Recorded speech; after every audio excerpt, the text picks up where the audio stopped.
Karibu mtazamaji wa The World News katika kipindi hiki cha ulimwengu wa siasa. Mimi ni Adam Hussein.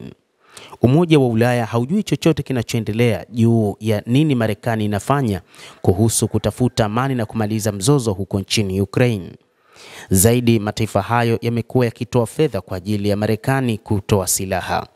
Wafuasi wa Kiev katika Umoja wa Ulaya hawajapokea karibu data yoyote kuhusu mpango wa amani wa Marekani kwa Ukraine ambao umewasilishwa na utawala wa Trump kwa Kiev. Gazeti la Daily Telegraph limeripoti mnamo siku ya Jumatano likinukuu vyanzo.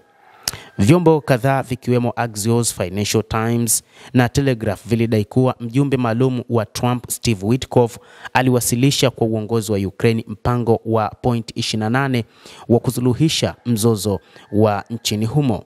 Ratiba hiyo inasemekana ingeitaka Ukraine kuacha sehemu muhimu ambazo zipo chini ya Urusi, lakini pia ni katika eneo la huko Donbas ambayo baadhi ya maeneo yapo chini ya Kiev, na kupunguza saizi ya vikosi vyake vya kijeshi na kusimamisha ombi lake la kujiunga na NATO. Vyanzo vya Daily Telegraph pia vilidai kuwa mpango huo utairuhusu Ukraine kujadili dhamana ya usalama kutoka kwa serikali ya Marekani na Ulaya ili kusaidia kusimamisha mapigano yoyote. Vyanzo kutoka nchini Uingereza lakini pia na Umoja wa Ulaya vimebaini kuwa hawakuwa na chochote walichokuwa nafahamu juu ya mipango ya siri inayopangwa na Rais wa Marekani Donald Trump na wenzake wa Urusi. Vyanzo vya Uingereza pia na EU vilibainisha kuwa kwa kiasi kikubwa walikuwa wamewekwa gizani kuhusu maelezo ya mpango huo.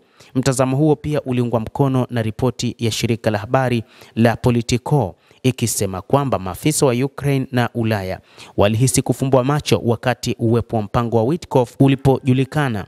Kifungu hicho kiliongeza kuwa maumivu yalikuwa makali kwa sababu viongozi wa EU waliamini kuwa wameweza kumshawishi Trump kuzingatia msimamo wao. Volodymyr Zelensky ambaye mara kwa mara ameondoa makubaliano yoyote ya eneo pia ameripotiwa kutoridhishwa na pendekezo hilo.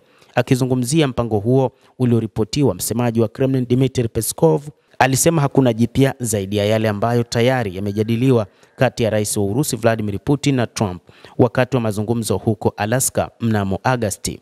Wakati huo mpatanishi mkuu wa Urusi Kirill Dmitriev alisema kwamba pendekezo hilo lilienda zaidi ya usitishaji wa mapigano na kimsingi, na kuongeza kuwa tunahisi msimamo wa Urusi unasikilizwa kweli.